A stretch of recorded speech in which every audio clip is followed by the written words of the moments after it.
What you've just heard was played by our violinist Monica Davis and our pianist Taisia Pushkar. Please, another round of applause for them.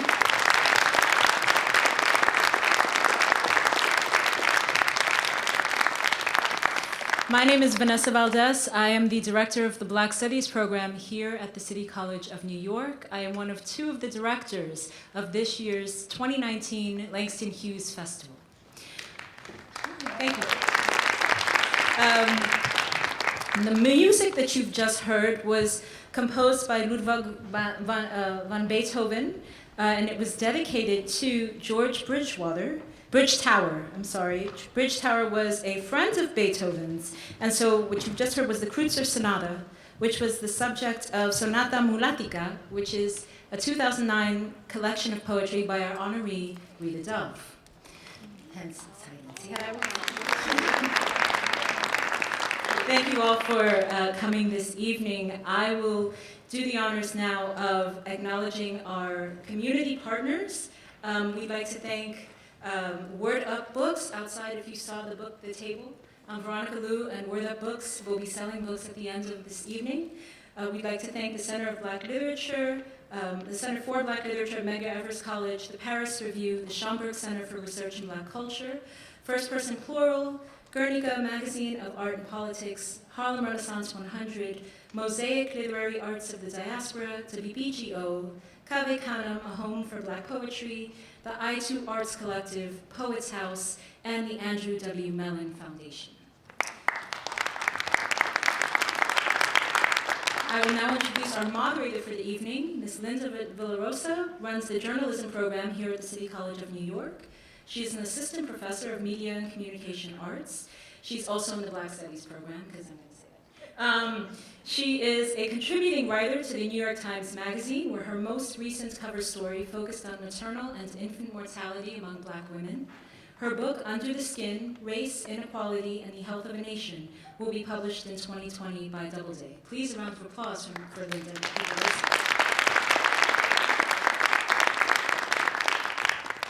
Good evening. Maybe not 2020, not sure. Okay. Good evening and welcome to the Langston Hughes Festival. Really happy that all of you made it. A lot of years we get jinxed by snow, and that didn't happen this year, so very happy for that. Over the years, we've been treated to a roll call of excellence, Black excellence, starting with our first awardee, James Baldwin, in 1978, and featuring so many literary bright lights, including Dr. Maya Angelou, August Wilson, Alice Walker, Polly Marshall, Ntozake Shange, and Toni Morrison, who we will remember later during the ceremony. This tradition continues with tonight's honoree, Rita Dove. And it's extra special to give her a medal and a tribute in the name of another of history's finest poets, our own and Harlem's own Langston Hughes. This evening and this honor has special meaning to us because you're in our home, City College. To welcome you, I'd like to introduce our president, Dr. Vincent Boudreau. He is the founding dean of the Colin Powell School for Civic and Global Leadership at City College. He is a political scientist by training, but also has a deep passion for the arts, the community of Harlem, and our students and faculty. We are fortunate to have him as our president. Welcome him to the stage.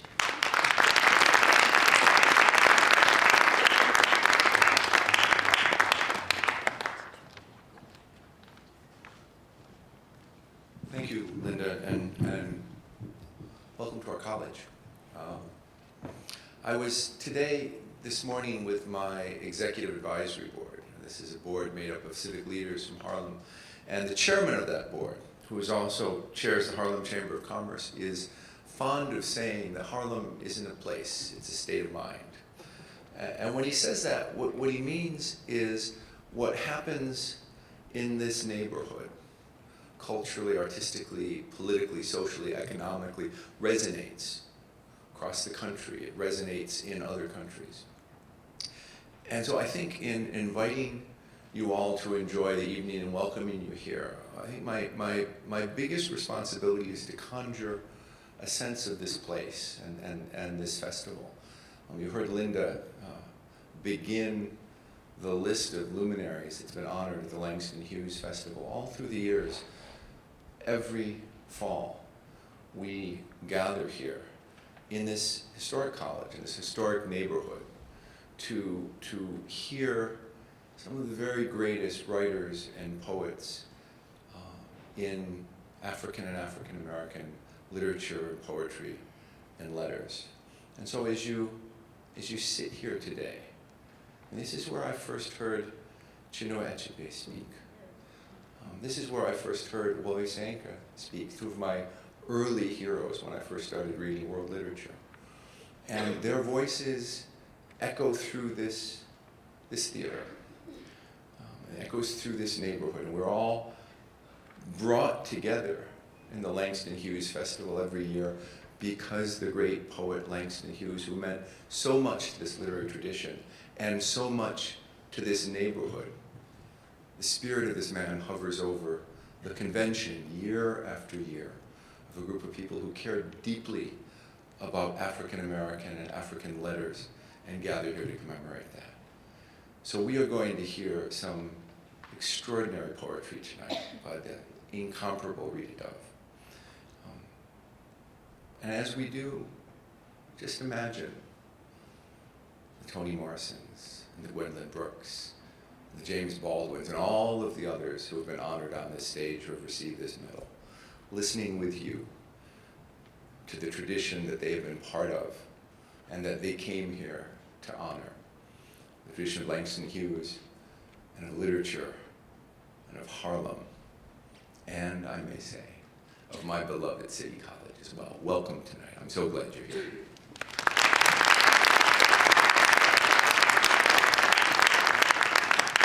Thank you. I'd like to bring to the stage Dr. Eric Koch. He's the Dean of Humanities and Arts, which is our biggest division here at City College. Eric is a specialist in 17th century literature and culture, and he's, you know, my boss. Welcome.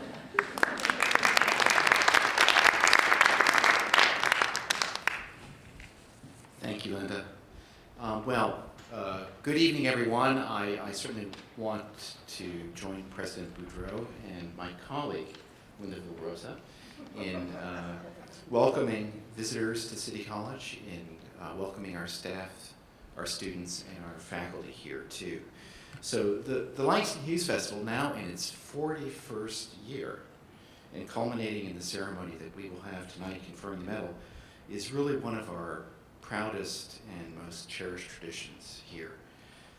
And it's really a deep honor for the Division of Humanities and the Arts at City College to sponsor this event.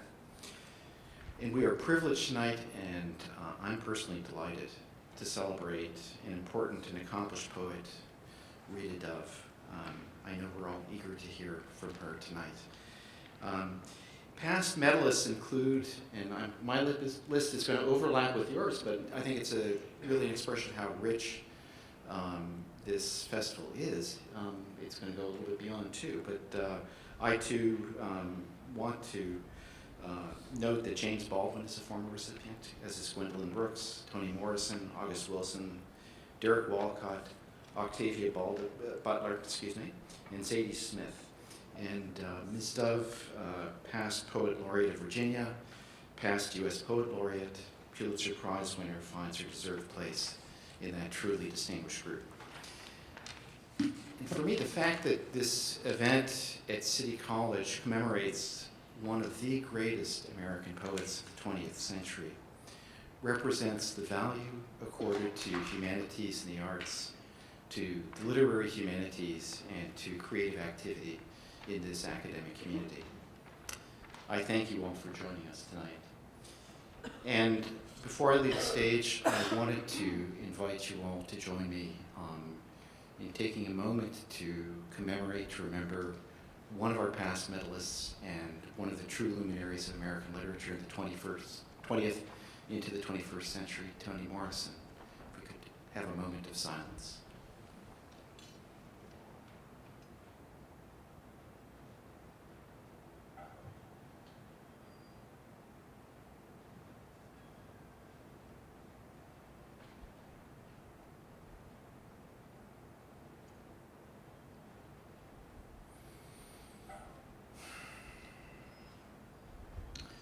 Thank you, and again, a very warm welcome to everyone.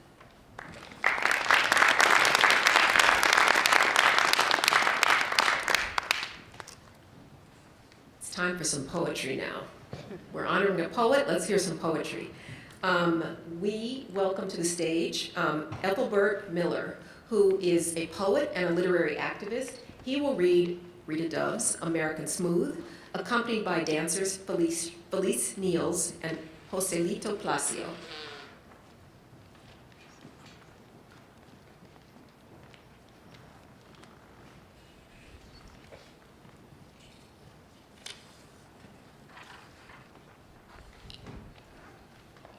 American Smooth.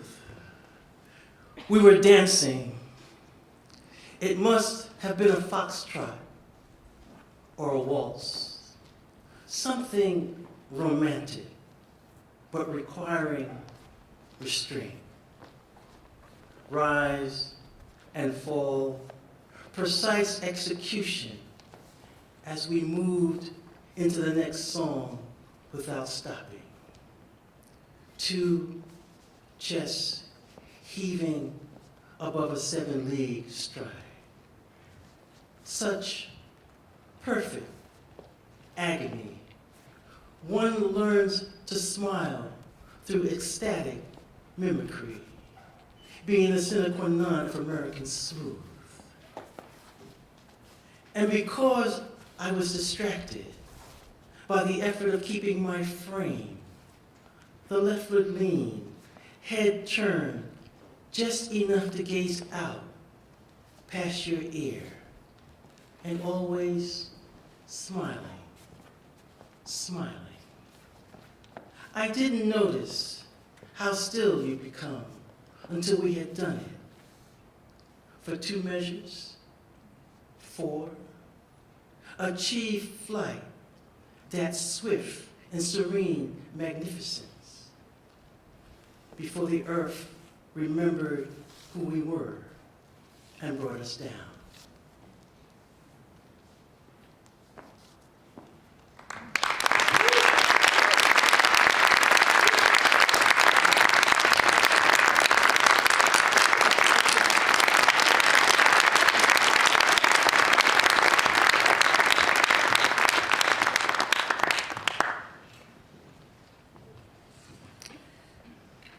Time for our guest of honor.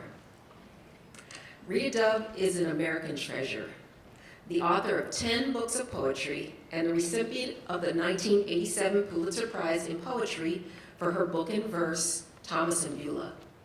Miss Dove was the Poet Laureate of the United States from 1993 to 1995 and is the only poet to receive both the National Humanities Medal and the National Medal of the Arts. The first from President Bill Clinton, the second from President Barack Obama. On a personal note, I met Ms. Dove, Rita, a few weeks ago because we both contributed to the New York Times Magazine, and we both contributed to the 1619 Project, which looked at the consequences of enslavement and the contributions of African Americans to American society. She read her piece in that package, which was about the 1963 church bombings in Birmingham, Alabama that killed 4 little girls. And like so much of her large body of work, it was passionate, layered, and haunting. It is a thrill and an honor to have her here tonight and to bring her to the stage.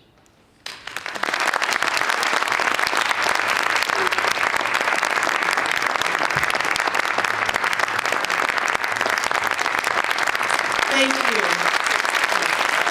Thank you all. Thank you. Thank you. This is such a wonderful place. I could tell as soon as I walked into this space this afternoon. I felt at home. It encompasses some of the most wonderful vibes that I love. It's a theater filled with Black folk and honorary Black folk. And tonight we also had dance, we had music, that was a surprise to me. And I just want to thank you from the bottom of my heart for welcoming me here into this community, into the Harlem state of mind. I thank you, President Boudreau, and thank you to Rita and to everyone who has helped us, Ms. Valdez as well, Vanessa, and there have been so many moving parts underneath, you just don't know, just to keep it all moving smooth, in that American Smooth kind of way. I would like to start with a poem that I had not intended to read, because I did not know that that amazing violinist was going to play one of the most inspired and difficult pieces in Beethoven's repertoire. It was the sonata that Beethoven wrote for this young mixed race violinist, George Bridgetower. It was a sonata that once he heard Bridgetower play something else, he thought, oh, this guy can do it, and he composed it for him. A sonata that in fact, other esteemed violinists of the age looked at and said, it's impossible to play. What fascinated me about it, what made me go and research him and try to find out more about this man, how did he end up where he ended up, was how, and then when you listen to that, you might not realize, you can listen to it, you hear call and response, right? You know, you hear all of these African elements that are in that piece. The syncopation, the improvisation. In fact, when Beethoven, I could go on all night for this, but I won't do that. But when Beethoven was composing it, he had not finished it by the day of the premiere. It was something he did. And Bridgetower just said, Beethoven just handed him the rest of it and said, improvise the parts that are missing, which he did. Beethoven was at the piano. Imagine this, Beethoven, this young mixed race violinist. And when they got to the part that he improvised, Beethoven was so excited that he leapt up from the piano, clapped him on the back and said, let's do it again. And they did it again. So, and oh, it's difficult. So I thank her from the bottom of my heart because I know how much work that took. And she did a great job. Let me read you a poem that, let me see if I can find it first. But I'll read you just part of a poem in which I try to describe that tone that the violin has, since we still have it in our ears. And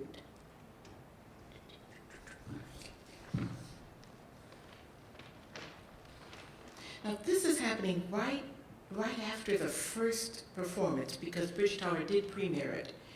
And he's talking about how his father had pushed him out on the stage when he was young, and he's reflecting back on all of that. The performer, adagio, sostenuto, presto, tempo primo. I step out.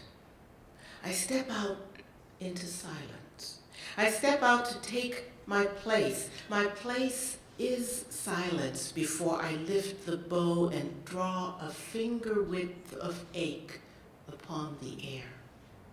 This is what it is like to be a flame, furious but without weight, breeze sharpening into wind, a bright gust that will blind, flatten all of you, yet tender, somewhere inside, tender.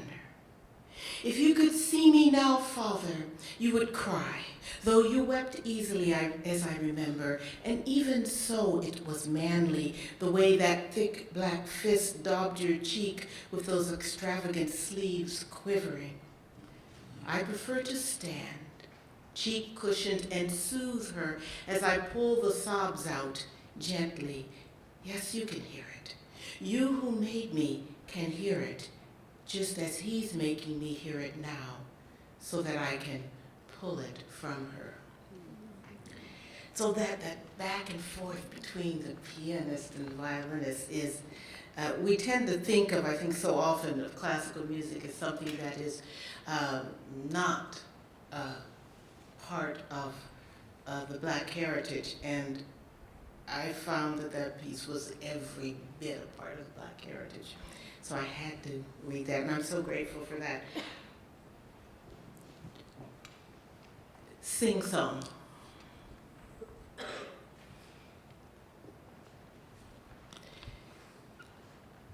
When I was young, the moon spoke in riddles and the stars rhymed. I was a new toy waiting for my owner to pick me up. When I was young, I ran the day to its knees. There were trees to swing on, crickets for capture. I was narrowly sweet, infinitely cruel, tongued in honey and coddled in milk, sunburned and silvery and scabbed like a colt. And the world was already old, and I was older than I am today. When I was about 14 or 15 or 16 or so, my favorite place to go in the whole world was the library. It was the one place I could go without much cajoling. I didn't have to ask my parents too much where I could go. The only requisite, the only requirement was that we read the books that we had taken out before. And if we did not read them, then we had to have a reasonable explanation for why not. So we might as well go ahead and read the book. It was a place where the whole world was. My particular library was Maple Valley Branch Library. For a 15-year-old, there was plenty to do. Browse the magazine, slip into the adult section to see what vast tristesse was born of rush hour traffic, décolletés, and the plague of too much money. There was so much to discover. How to lay out a road, the language of flowers, and the place of women in the tribe of Moche. There were equations elegant as a French twist, fractal geometries unwinding maple leaf. I could follow step by step the slow disclosure of a pineapple jello mold, or take the path of Harold's purple crayon through the bedroom window and onto a lavender spill of stars. Oh, I could walk any aisle and smell wisdom, put a hand out to touch the rough curve of bound leather, the harsh parchment of dreams. As for the improbable librarian with her salt and paprika upsweep, her British accent and sweater clip, mom of a kid I knew from school, I'd go up to her desk and ask for help on bareback rodeo or binary codes, phonics, Gestalt theory, lead poisoning in the late Roman Empire, the play of light in Dutch Renaissance painting. I would claim to be researching pre-Columbian pottery or Chinese foot binding. But all I wanted to know was, tell me what you've read that keeps that half smile afloat above the collar of your impeccable blouse. So I read Gone with the Wind because it was big, and haiku because they were small. I studied history for its rhapsody of dates, fingered over Cubist art for the way it showed all sides of a guitar at once. All the time in the world was there, and sometimes all the world on a single page. As much as I could hold on my plastic card's imprint, I took greedily 6 books, 6 volumes of bliss, the stuff we humans are made of, words and sighs and silence, ink and whips, Brahma and cosine, corsets and poetry and blood sugar levels. I carried it home past 5 blocks of aluminum siding in the old garage where, on its boarded up doors, someone had scrawled, "I can eat an elephant if I take small bites." Yes, I said, to no one in particular. That's what I'm gonna do.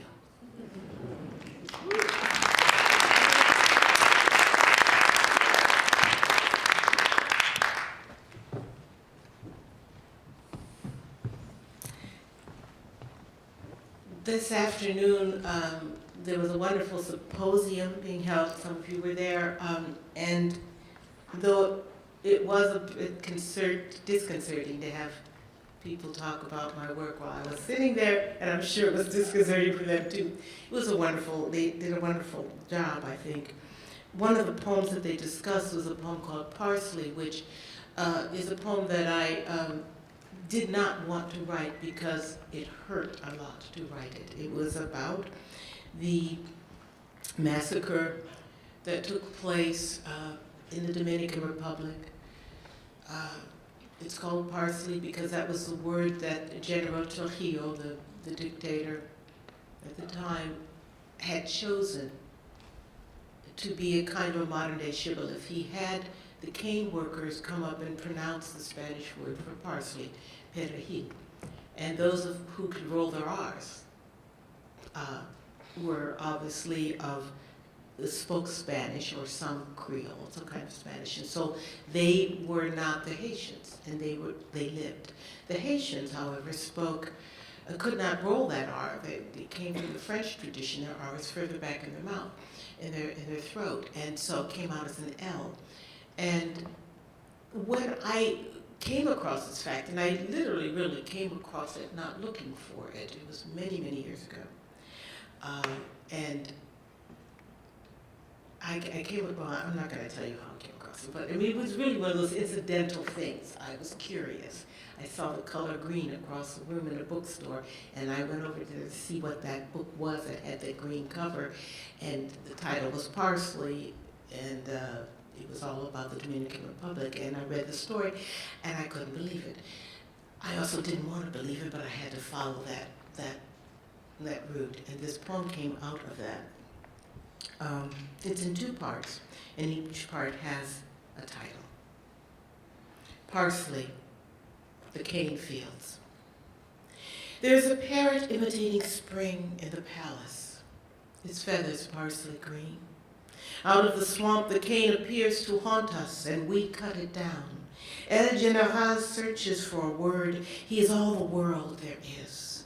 Like a parrot imitating spring, we lie down screaming as rain punches through, and we come up green. We cannot speak an R. Out of the swamp the cane appears, and then the mountain we call in whispers, Catalina. The children gnaw their teeth to arrowheads. There is a parrot imitating spring. El General has found his word, perejil. Who says it lives. He laughs, teeth shining out of the swamp.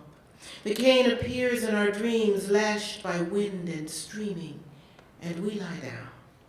For every drop of blood there is a parrot imitating spring. Out of the swamp the cane appears. The palace.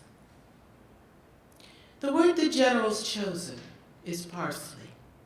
It is fall, when thoughts turn to love and death. The general thinks of his mother, how she died in the fall, and he planted her walking cane at the grave, and it flowered, each spring stolidly forming 4-star blossoms. The general pulls on his boots. He stomps to her room in the palace, the one without curtains, the one with a parrot and a brass ring. As he paces, he wonders, who can I kill today?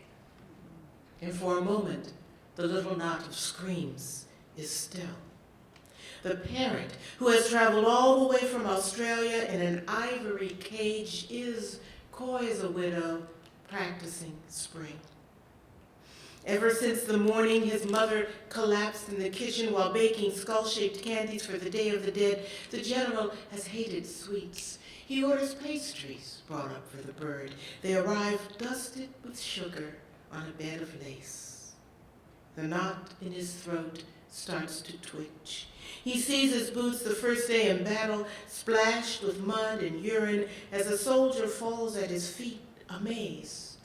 How stupid he looked at the sound of artillery. I never thought it would sing, the soldier said, and died. Now the general sees the fields of sugarcane lashed by rain and streaming. He sees his mother smile, the teeth gnawed to arrowheads. He hears the Haitians sing without R's as they swing the great machetes. Catalina, they sing. Catalina, mi madre, mi amor le muerte. God knows his mother was no stupid woman. She could roll an R like a queen. Even a parrot can roll an R. In the bare room, the bright feathers arch in a parody of greenery as the last pale crumbs disappear under the blackened tongue. Someone calls out his name in a voice so like his mother's. A startled tear splashes the tip of his right boot. My mother, my love and death. The general remembers the tiny green sprigs men of his village wore in their capes to honor the birth of a son. He will order many this time to be killed for a single beautiful word.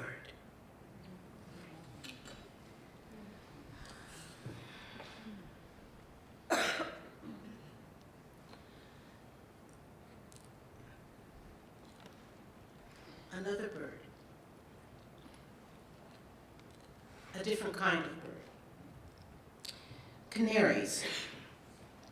My grandmother had canaries, and she always, they were mean canaries actually, but they did know how to sing.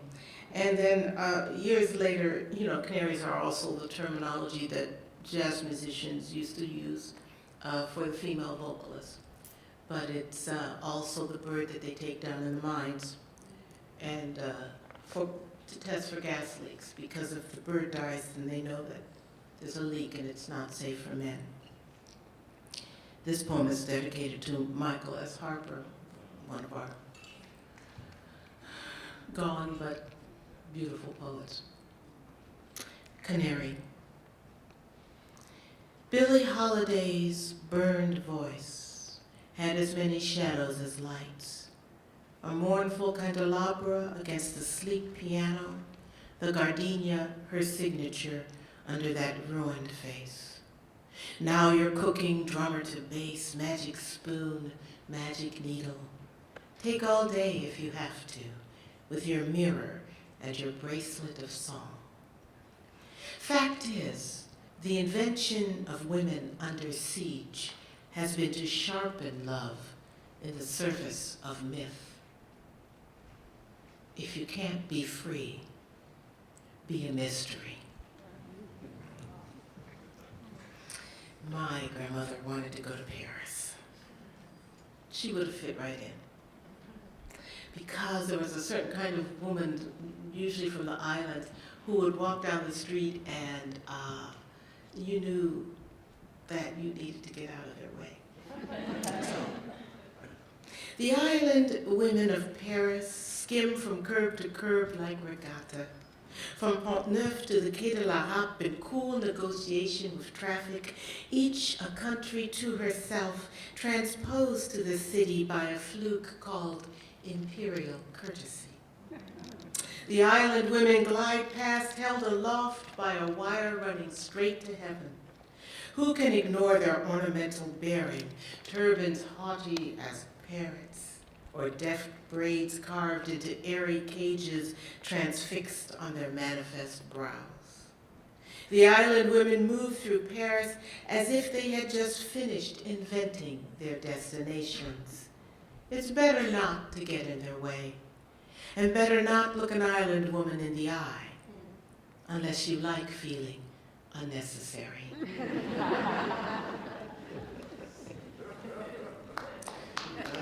Yes, we know them. When I was thinking about coming here and thinking about this reading, I found myself gravitating for choosing poems which had a lot to do about representing and about moving through a space.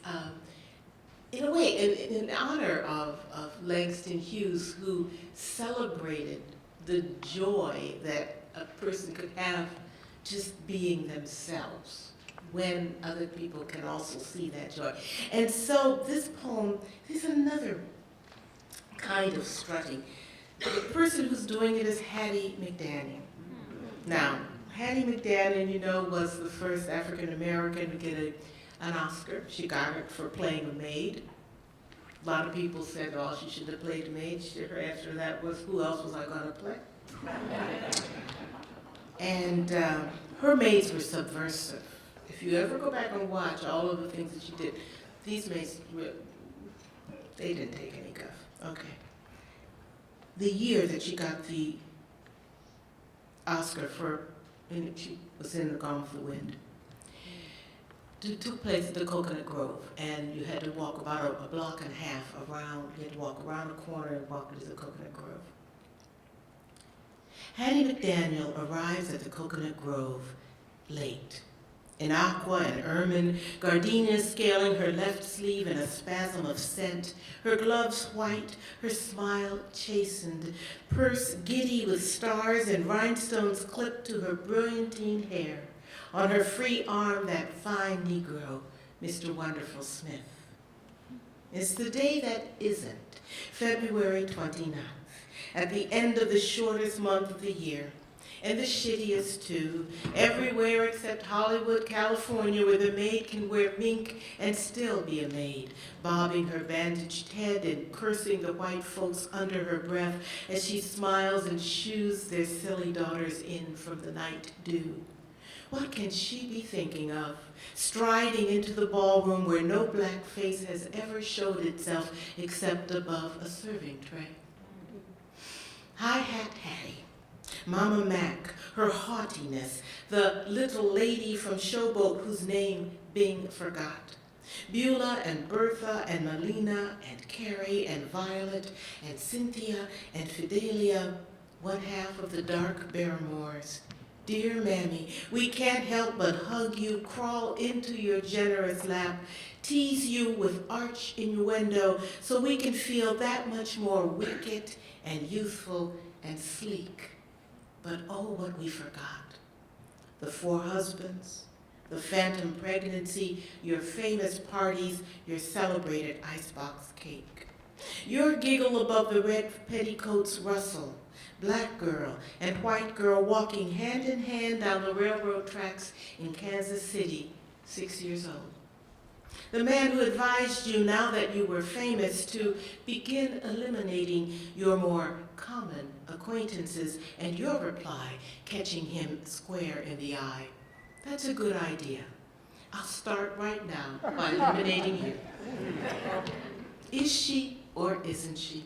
3 million dishes, a truckload of aprons and head rags later, and here you are, poised between husbands and factions, no corset wide enough to hold you in.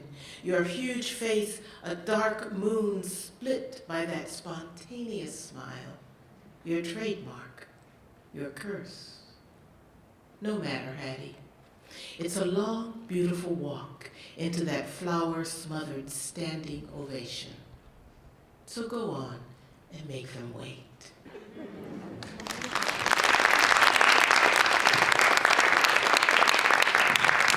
Thank you. I have to read this poem, so I'm going to do it.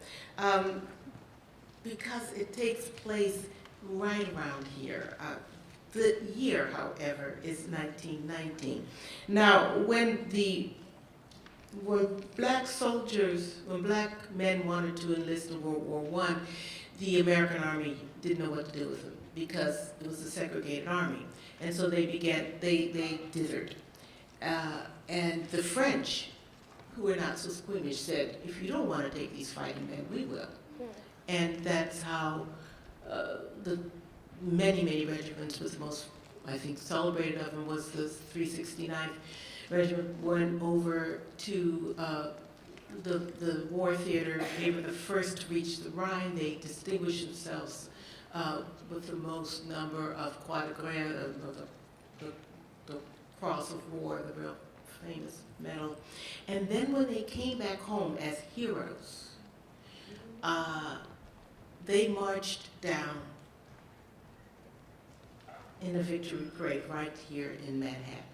Now, Lieutenant James Reese Europe led the military band of the 369th. He brought jazz to Europe.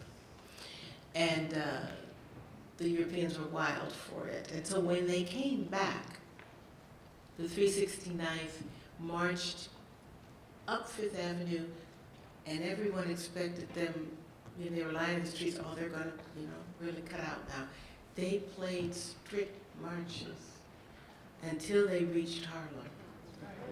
Then they broke out. They said, okay. The return of Lieutenant James Reese Europe. We trained in the streets where we came from. We drilled with sticks, boys darting between bushes, shouting. That's all you thought we were good for. We trained anyway. In camp, we had no plates or forks. First to sail, first to join the French, first to see combat with the shortest training time. My, that sun is looking fine today. We toured devastation, American goodwill at a 44-piece band. Dignitaries smiled, the wounded settled back to dream. That old woman in St. Nazaire who tucked up her skirts so she could walk the dog. German prisoners tapping their feet as we went by. Miss Flatiron with your tall, cool self. How do? You didn't want us when we left, but we went. You didn't want us coming back, but here we are stepping right up white-faced Fifth Avenue in a phalanx. No prancing, no showing of teeth, no swank. Past the library lions, eyes forward, tin hats aligned. A massive, upheld human shield. No jazz for you. We'll play a brisk French march and show our ribbons, flash our croix de guerre. Yes, we learned French too. All the way until we reach 110th Street and yes, take our turn onto Lenox Avenue and all those brown faces and then, baby, here comes your daddy now.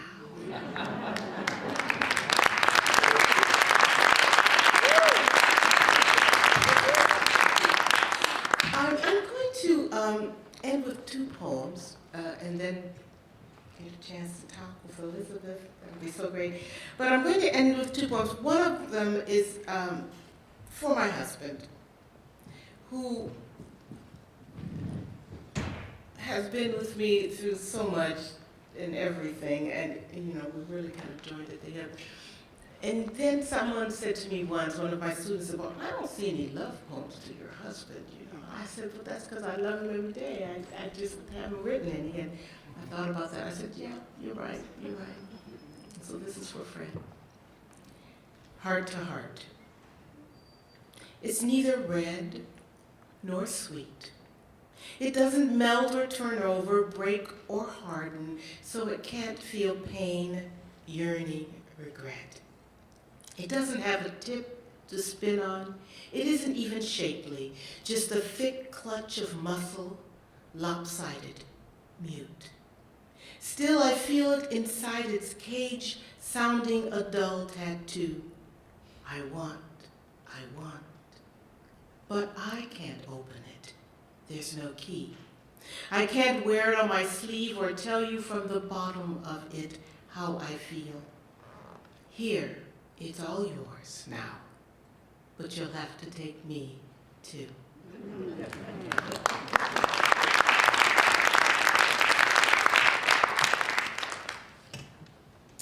And I'll end with a poem that is not in any of the books.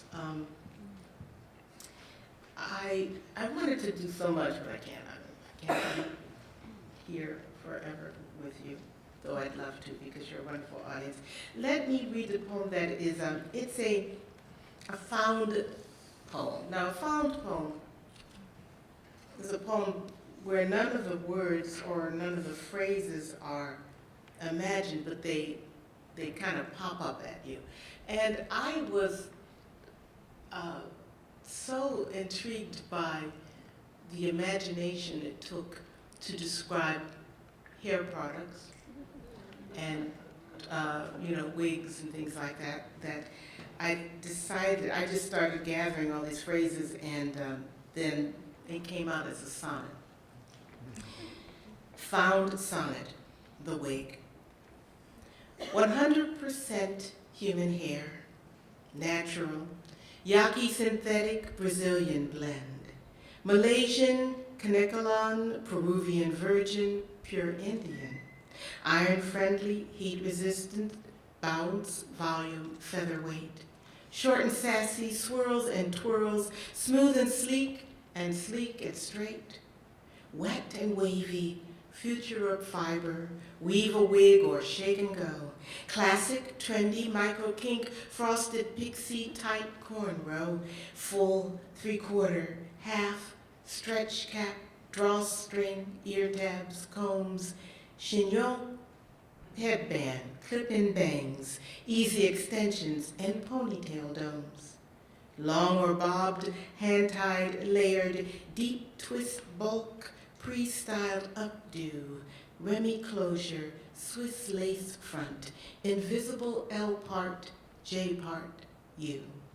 Feathered, fringed, extended neck, tousled, spiky, loose cascades, side-swept, flipped ends, corkscrews, spirals, Rasta dreads, Ghana braids.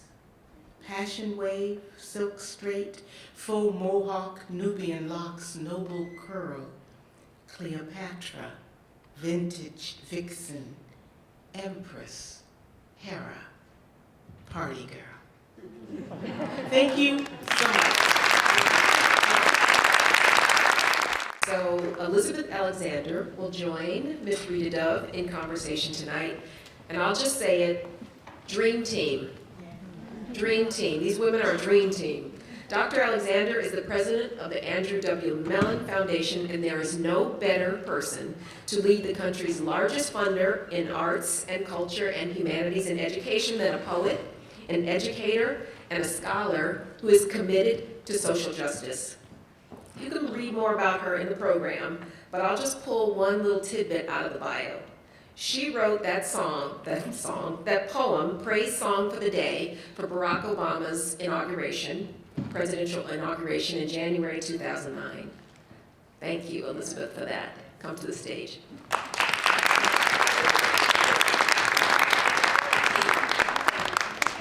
Hey. Thank you, Linda. This is very exciting for so many reasons, yes.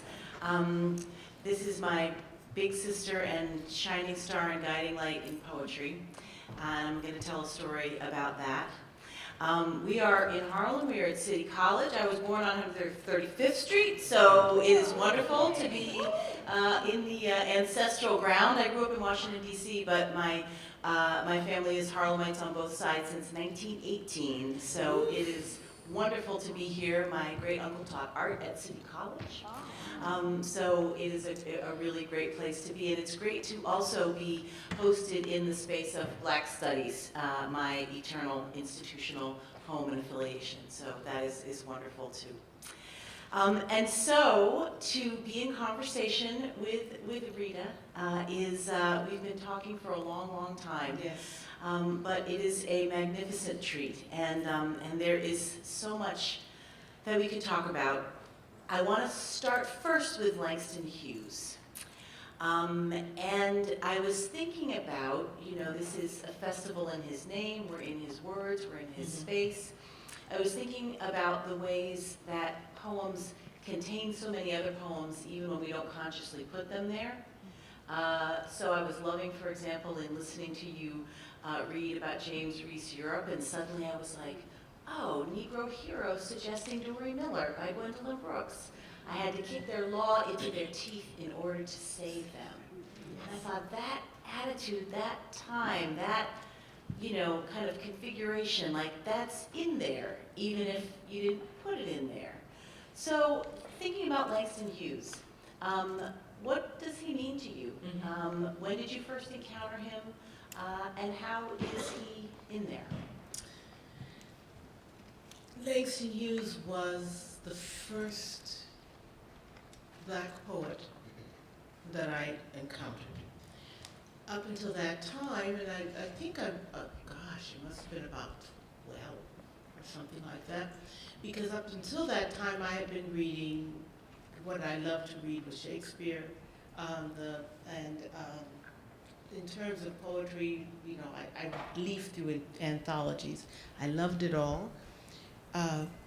But here was something different. And because the poems had this syncopation, not only the fact that he was speaking out of an experience that I knew, that I felt in my soul, which was that how do you celebrate yourself and still admit all the pain that you have. But the way in which he would take English and say, this is how we sing it, you know, we sing it with a little and that I recognized. It was like coming home. So I didn't know who this man was. I thought with that name Langston, you know, obviously I had a sense of where he was. But I did feel like I was coming, sounded like my aunts and my uncles. We were talking a little bit backstage about, earlier, about how, at least for me, I know some other people, I was raised to speak quote unquote proper English. I was raised to speak white English, but I also knew when to code switch. I knew when to, you know, to go back down. And, but I had never encountered it between the pages of a book until I read Langston Hughes. So he meant a lot to me. It was not, his world was not my world. I grew up in the Midwest, you know. Harlem to me was like a kind of Ozland that I wanted to get to someday, but I didn't know if I was going to get there.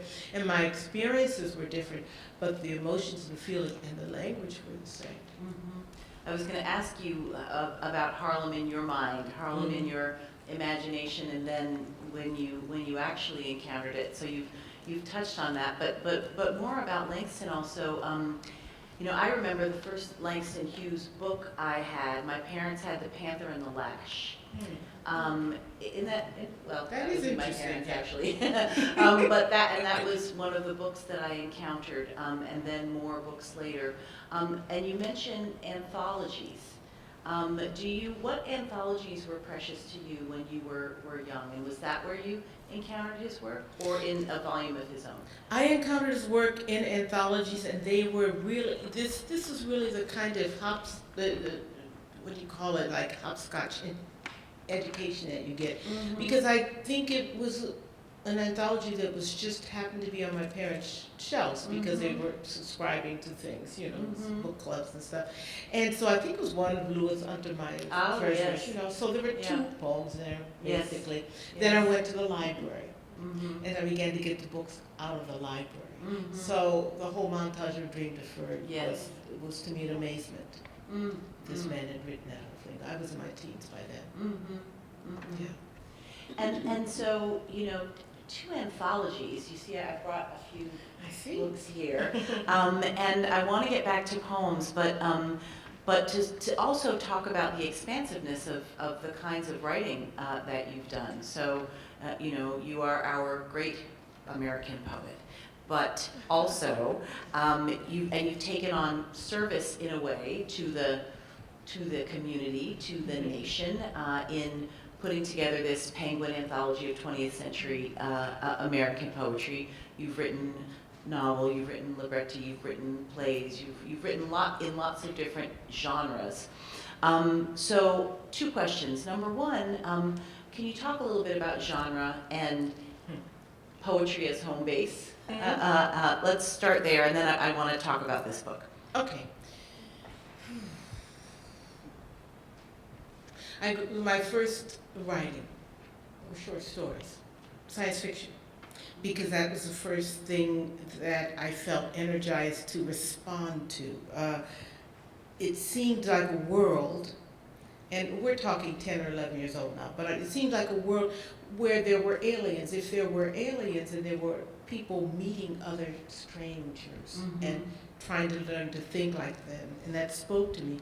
So I just began putting black astronauts in my little stories and putting it out there. That was my first writing. My second writing, really, I was writing poems too. I didn't know that you should distinguish between them. You writer, you write. And the second one was my brother and I would write radio plays. Oh. We did radio plays because my father had devised a little way for us to, do it through the speakers, and so, man, we just tortured our parents with those radio plays. But then I got out of the library again some radio plays to learn how to write a radio play, and then we did it. By the time I learned the word genre, I thought, this doesn't make any sense. I mean, yes, there are genres, but there's no reason to limit myself to them. I did not want to. To me, it felt like, it's in a similar way, it has to do, in some way, it's like music. I've been playing the cello since I was about 10. And then some friends and I thought, well, we can do jazz with our, you know, our flute and our cello, and we had took the instruments we had and we made jazz out of it in high school. So there was this feeling, why not stretch yourself? You can do this. I feel like if there is, how can I kind of say this? I really feel like, though the creative writing programs, and I'm a big advocate of creative writing programs, is a space where one can learn to dare, I guess. What happens when they get in institutions often is that you begin to narrow your focus, and you begin to put the blinders on because you've got to get through. So if you're a poet, you're a poet. And you're not allowed to stray, you know, because it's going to mess up your poems or something. And I've always felt that it made no sense to me to do that. That when I write, usually I'll say that if something occurs to me, I feel the urge to write it, then I know if it's going to be a poem from the get-go. I know if it's going to be a poem or a short story or a play, and each genre teaches me something. But poetry is the first love, it's the root love, because it gets down to the very root of the language. And if you know how a syllable turns, right? Then you can go on to novels and do that too. Yes. Just a longer stretch. Yes. Yes. Our beloved, you mentioned our beloved Michael Harper. Yes. And I remember when I wrote a play, he said to me, you know, he spoke in koans and would ask the evocative philosophical question. So he said, but where do you live? You know, you want to write that play, but where do you live? And as with many Michael Harper utterances, I did not know what it meant. I was like, I think I'm in Chicago now.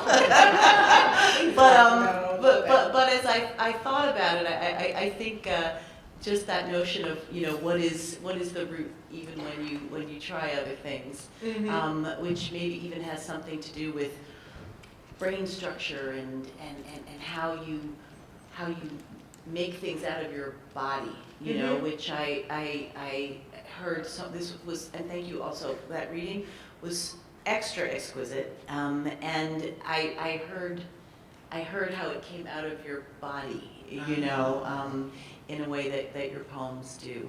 So thank you. Poetry is the root. Yes.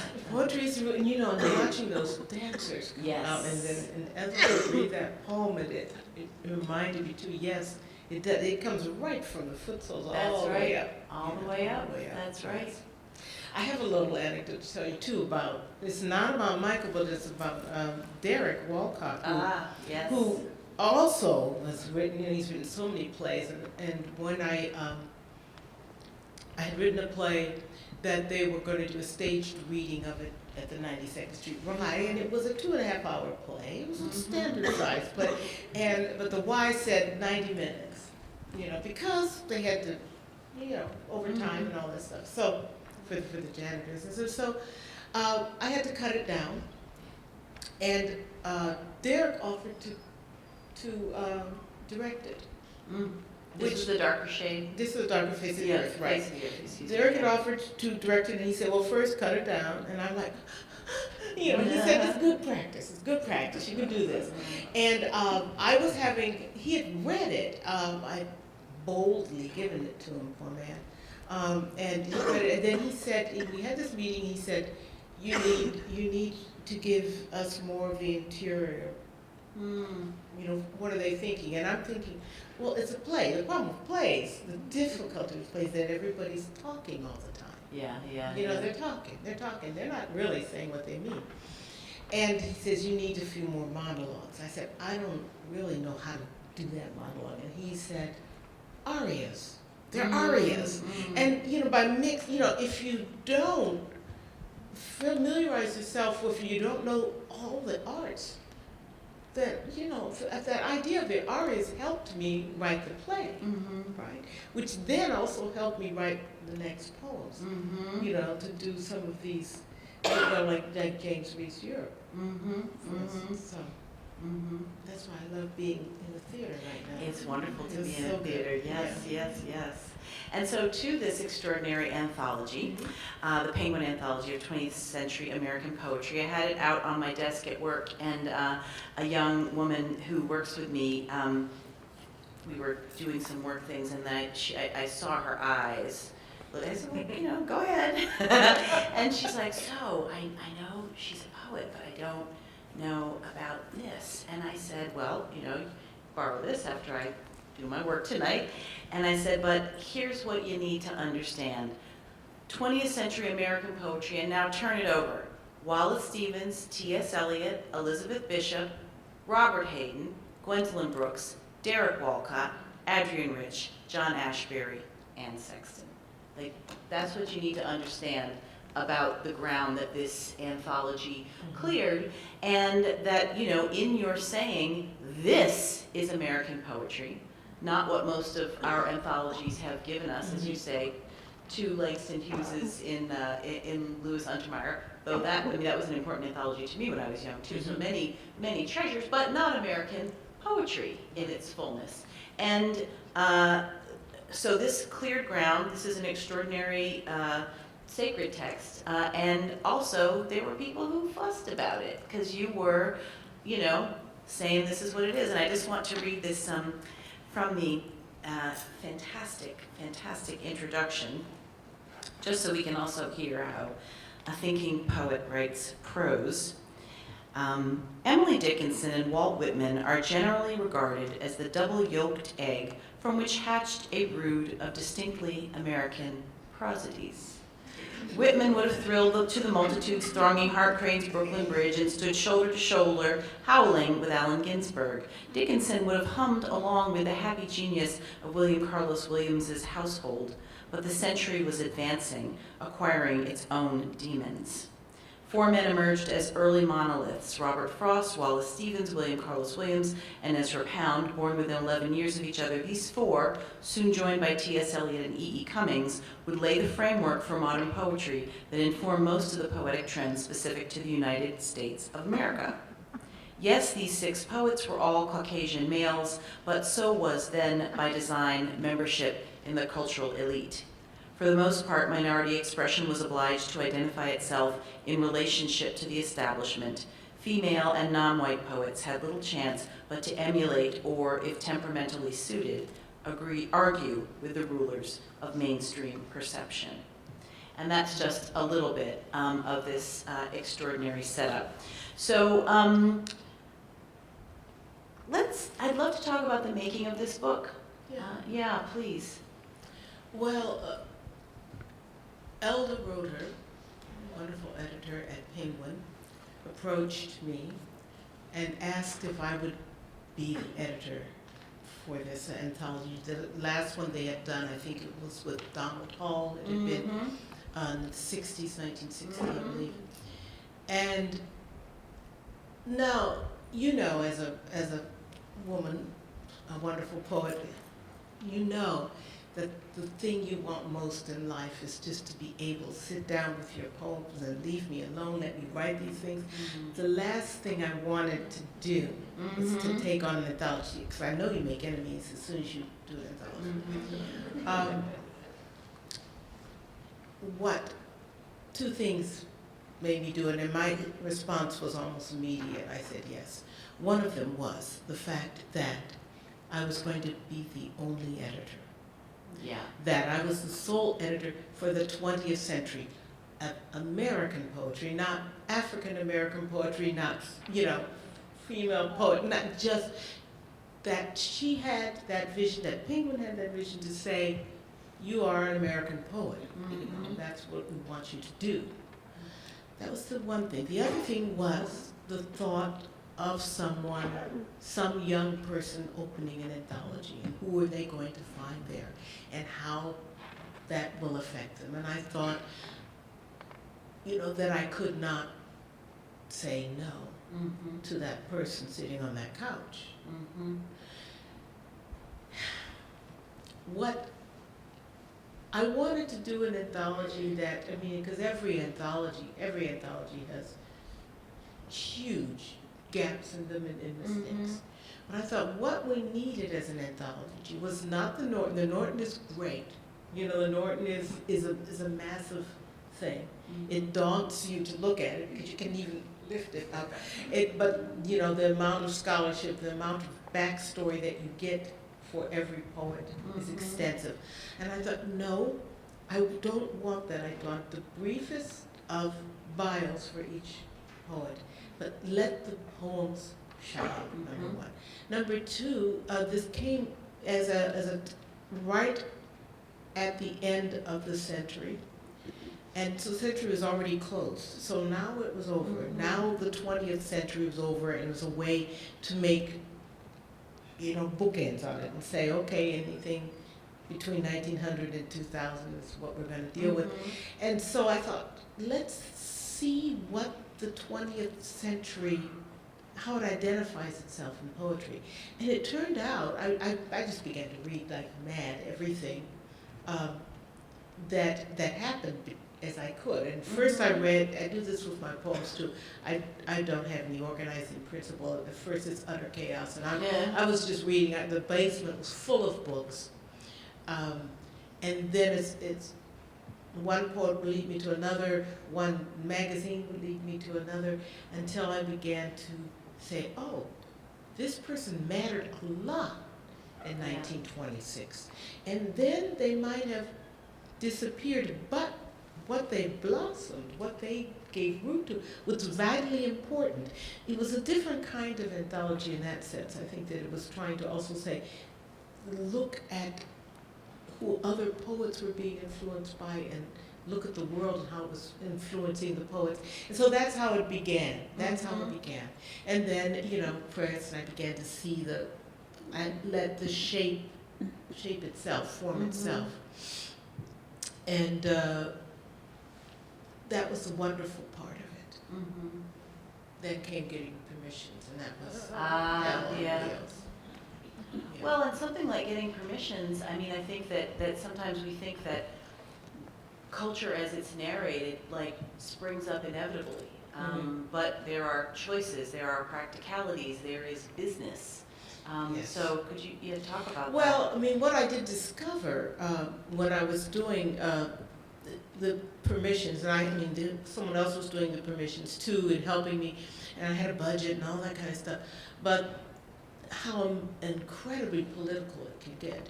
And in fact, there was an 11th hour, literally an 11th hour, it was like 11:30 at night, where I had a discussion with one of the permissions people at a publishing house I will not name right now, but you can figure it out if you want to, later. Where they were withholding the rights to, or charging exorbitant amounts for certain people, and withholding the rights for 2 people that they thought I couldn't do without, Allen Ginsberg, Sylvia Plath. And I said, I cannot pay these, and we cannot pay these, and everyone else has agreed to a certain, we had a whole, and so I cannot pay that much to you without, really dissing this other publisher who in good faith has agreed a certain number of lines. I said, so let's have fewer poems by them, and they refused. They refused. They said, you can't have them take it all, pay us this money or forget it, and you can't have any of our authors. So this was a kind of high noon thing that they were trying to do. And it was really the night before the thing had to go to the copy editors, and it felt personal. It felt weirdly personal. I'm not going to say racist, but I'm just going to say that it felt like this guy was trying to sink this anthology. And I remember calling the editor and I said, what do you want to do? And she said, do you want to go ahead? I said, yes, we're going to go ahead. And I'm rewriting my introduction. Okay. And I'm putting this stuff in there. I'm not going to let, she's not holding it down. Alan and Sylvia will understand, and I will let them know. I actually wanted to include their names in the table of contents, which is the blank, but they couldn't.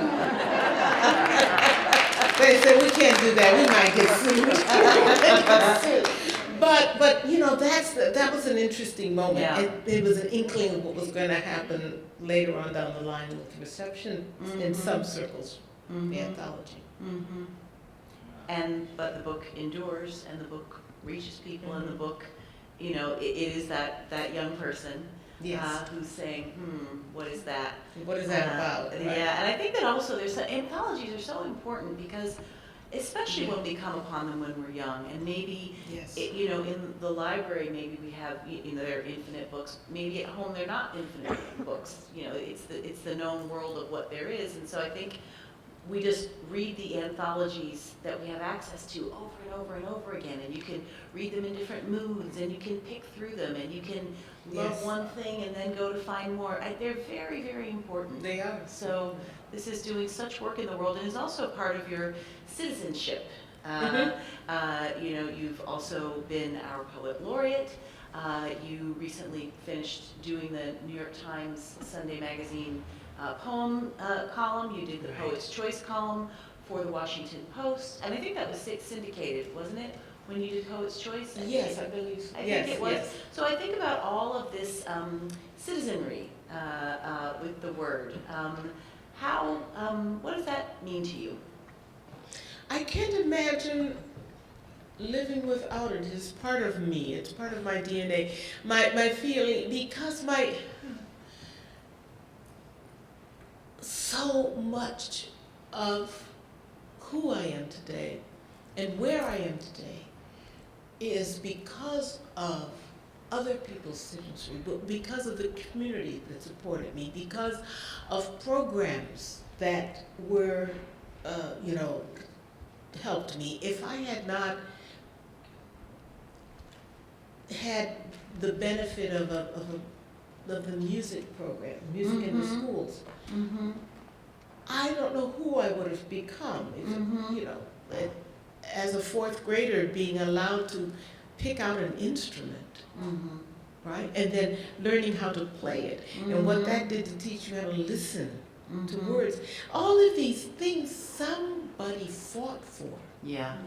Somebody thought of future generations, and I find myself constantly, deeply thankful for that. And I was raised that, you know, there's no talent that anyone has that just sprouts up, you know, full formed. That there's a whole line of people who have gotten you there. Yes.